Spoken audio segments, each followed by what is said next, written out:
Boker Mevorach, Shabbat Shalom, j'espère que vous êtes en pleine forme. Bezrat Hashem, on continue, vu vos sollicitations, vu vos questions, vu l'envie d'approfondir, de comprendre, d'éclairer le sujet en fait des angoisses, des peurs, de la tristesse, du désespoir, de la dépression, chacune avec un niveau et une graduation différente. Vous avez envie d'approfondir pour mieux comprendre, pour mieux grandir, pour mieux vous développer, pour mieux vous épanouir, pour mieux vous rapprocher d'Akadosh Baruch Hu. Alors on continue avec l'aide d'Akadosh Baruch Hu. Je pensais que ce sujet n'allait pas vraiment solliciter votre intérêt, or c'est le contraire.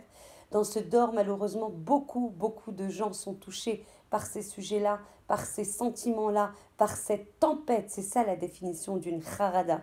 Donc aujourd'hui, on va travailler spécifiquement sur l'angoisse, sur la harada et la définition telle qu'elle est proposée par la Torah. Et c'est uniquement ça qui va nous intéresser et non pas une lecture subjective de ce qu'est l'angoisse, mais comme elle est définie dans la Torah, on doit l'intégrer, on doit oublier nos référentiels de pensée d'avant et se lier exclusivement et se mettre sous l'égide exclusive de la vérité de la Torah. Seul Akadosh Baruch Hu sait comment il nous a construit, formaté, constitué. Et donc si on comprend ce qu'Hachem a voulu mettre comme oraot, comme consigne dans la Torah, alors on saura quel est le fonctionnement qui nous constitue, qui est intérieur en nous. Et donc du coup on pourra mettre en place les dispositifs d'accompagnement et de résolution adéquats. Et c'est pour ça que j'insiste tellement auprès des femmes en fait qui viennent me solliciter, qu'elles soient accompagnées ou qu'elles soient par des personnes qui soient remplies de Torah, remplies de Yirat Shamayim,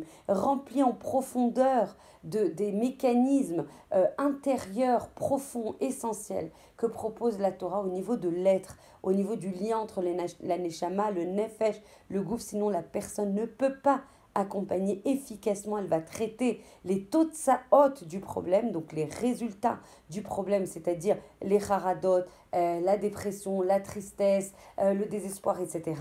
Mais elle ne va pas traiter le shoresh, la racine du problème, qui est en fait un chisaron, un manque au niveau du nefesh, un manque d'équilibre au niveau du nefesh, des tnuot, des mouvements du nefesh qui ne sont pas équilibrés, qui ne sont pas dans la voie de la Torah, dans la voie du Ratson d'Hachem. Et on sait que le Ratson d'Hachem n'est là que pour nous orienter vers le bien, vers notre bien.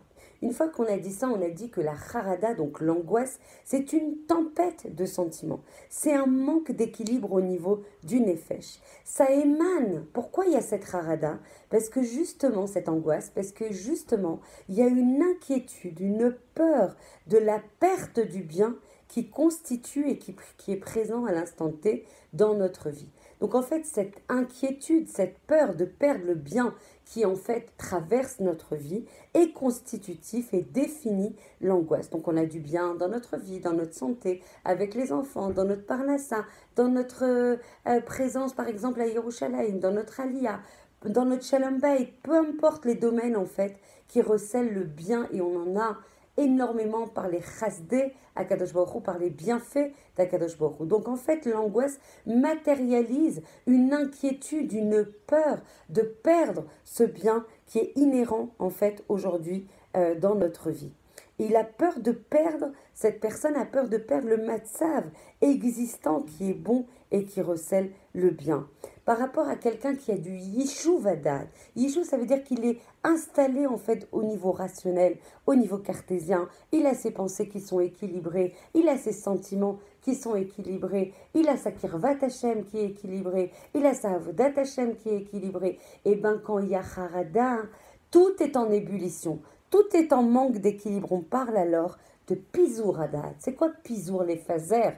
C'est dispersé. On ne sait pas, on n'est pas concentré. On prend un peu de là et on fait un peu ci. Et on se met en contradiction avec les tfilotes qu'on vient de faire à l'instant. Et on passe dans un autre camp, dans une contradiction par rapport au Ratson d'Hachem.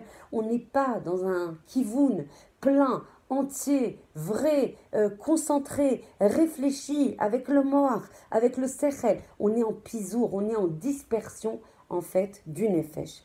Et ça influe. Il faut savoir évidemment que dès le premier pisour à date, la première dispersion du nefesh, le manque de concentration, le manque de kivun, le manque de émet, le manque de, comment dire, d'orientation en fait du nefesh vers un kivun va malheureusement impacter en fait le corps. On sait que c'est le nefesh. En général, quand il y a des gens qui me disent ouais, je suis pas bien, j'ai telle maladie et je suis contracté complètement au niveau du dos, des reins, etc. Il faut savoir que toutes ces contractions, tous ces métachim, toutes ces tensions qui s'expriment dans le corps. Alors évidemment, au Hachem, moi j'ai des gens qui étudient les corps, ils me disent oui, mais il y a la guérison et elles ont raison. Il faut aller, mamash, s'occuper de soi et faire toute la ishtaglout nécessaire pour arriver à s'occuper de soi et l'ishmor méod, sur notre corps, sur la brioute du corps. Mais par contre, ne nous trompons pas. S'il y a justement ces impacts au niveau physique, c'est parce qu'il y a eu un shoresh, une racine au niveau du nefesh qui n'est pas équilibré. Donc on va se trouver des fois dans des situations de tremblement physique, du cœur qui s'emballe au niveau de ses battements, d'une pression artérielle qui va monter, des migraines. Combien j'ai de femmes qui témoignent au niveau des migraines qui leur, comment on dit, qui leur gâchent la vie, qui leur prennent la tête, c'est le cas de le dire, parce que justement, et ça on a du mal à le comprendre, et ça c'est un yesod de la émouna justement, de comprendre que ces événements et ces yissourim du nefesh qui se traduisent au niveau physique sont voulus par Akadosh Baruch Hu. C'est ce qu'on a étudié. Pour celles qui ne l'ont pas fait encore, regardez les 2 premiers cours qui ont été déposés sur ma chaîne YouTube Tikva Akuna. Abonnez-vous de façon à ce que vous sachiez exactement quand est-ce que je les dépose en activant en fait la cloche qui est proposée en fait dans les fonctionnalités dans YouTube en vous abonnant. Et donc, en fait, quand on comprend que ces Issourim al-Nefesh sont justement la racine, le générateur, celui qui va causer ces problèmes physiques, au lieu de traiter que les problèmes physiques, on va aller chercher le problème à sa racine et on va essayer de le traiter avec l'aide d'Akadosh Baruch Hu. Et donc, ça veut dire que le Nefesh, il n'est pas équilibré. Et quand il y a des manques d'appétit, une pression au niveau de la poitrine, des évanouissements, combien de femmes témoignent de ça? C'est pas parce que on va traiter ça qu'on va traiter le problème dans son essence, le problème dans sa vérité. Akadosh Baruch Hu, il te met une alerte là, parce que justement, tu as des problèmes des fois de diabète, de cholestérol mal équilibré, de dépression, parce que justement, tu as un manque au niveau du nefesh, et c'est ce qu'on étudie, Baruch Hashem, très très fort dans les ateliers pour les midot. Je vous propose, je vous conseille, je vous supplie, j'utiliserai tous les mots qui sont nécessaires parce que c'est trop essentiel. Et par ce manque de date, il y a une femme très jolie qui disait mais comment c'est possible qu'on ne savait pas? On ne savait pas que c'était aussi essentiel. Pourquoi c'est uniquement plus on avance dans les cours sur les midotes et plus on comprend que c'est le centre névralgique de notre vie et que sans les midotes, il n'y a rien qui se passe. On peut travailler autant de temps nécessaire sur la Torah et les mitzvot, qui sont indispensables évidemment à notre vie, parce que sans ça, il n'y a rien. Mais s'il n'y a pas les midot, on n'utilise pas, on n'a pas le profit, on n'a pas le bénéfice justement de la lumière d'Hachem qui transite par la Torah et les mitzvot. Donc en fait, nos chachamim vont nous donner un principe général. Ils vont dire, le manque au niveau du nefesh, il va y avoir en fait 2 impacts au niveau des maladies, au niveau du corps. Il faut savoir un principe général, un postulat de base. Il n'y a pas de pachad, il n'y a pas d'angoisse, il n'y a pas comment on appelle ça, de dépression et de désespoir, s'il n'y a pas de chataim. Donc en fait, ce postulat, il faut l'ancrer, mais fort, fort, fort, dans notre tête, dans notre corps, dans nos tripes. Ça veut dire que s'il y a des maladies du nefesh, c'est qu'il va falloir aller réparer, il va falloir accepter, il va falloir baisser la tête par rapport au fait qu'Hachem nous envoie un cadeau. C'est-à-dire que quand on a une angoisse comme ça, un désespoir comme ça, une peur comme ça, aujourd'hui on est particulièrement sur les sujets des angoisses, il faut comprendre que c'est un cadeau d'Akadosh Baruch Hu. Par rapport à toute la Torah et les mitzvot que l'on fait, Akadosh Baruch Hu, par ce mérite extrême d'avoir fait autant de Torah et des mitzvot, il va t'envoyer un cadeau en te mettant en dépression, en angoisse, en peur, etc. pour justement réparer, pour justement nettoyer ton nefesh. Plutôt le nettoyer ici dans ce Olam Hazé, chas v'shalom, d'avoir à le nettoyer dans le Olam Haba. Et donc en fait, on va avoir beaucoup, beaucoup de femmes. Et elles ont raison parce qu'on n'a pas le choix. C'est notre ishtadlout d'aller voir des médecins, d'aller voir à l'hôpital, comment on peut les soigner, etc. Et on va voir des gens, des médecins les plus réputés, les plus mamash, les plus érudits. S'ils n'ont pas de hirat shamaï, ils ne comprendront pas que le problème, c'est pas le physique. Le physique, ça va se soigner et ça va être cadré dans le temps au niveau des soins. Mais on va venir endormir les problèmes du nefesh qui sont justement criants. Et plus on va les enfermer dans une chape de plomb, on va essayer de ne pas les entendre, ces problèmes au niveau du nefesh, on va essayer de ne pas les soigner et on va traiter uniquement les problèmes physiques, plus un jour ils vont exploser et plus on va se retrouver devant des vagues d'angoisse, de dépression, de peur de plus en plus intenses parce qu'on ne les aura pas traités. Et dans la Masechet Sanhedrin, on va dire que la peur, l'inquiétude, l'angoisse sur du moyen long terme vont justement développer des maladies physiques de plus en plus graves. Et les problèmes de diabète, et les AVC, et chas v'shalom, toutes les maladies physiques que l'on connaît qui sont de plus en plus étendues, lo alenu, qu'Hachem nous protège, qu'Hachem nous rende le Am Israël bari v'shalem, qu'Hachem envoie la refouat à nefesh et la refouat à gouf, be'ezrat Hachem, à tout le Am Israël où qu'il se trouve. Et le Rambam va raconter une histoire magnifique. J'ai adoré cette histoire. Elle va qu'on ait le temps vite de l'aborder. Un roi égyptien, en fait, était traité par le Rambam. Et tous les ministres de ce roi égyptien étaient extrêmement jaloux du Rambam, qui soignait justement ce roi égyptien. Et donc, ils sont venus, Kedelekatrek, pour accuser en fait le Rambam. Et dire au roi égyptien, mais nous aussi, on a des médecins. Qu'est-ce que tu as besoin de ce Rambam, de ce médecin juif?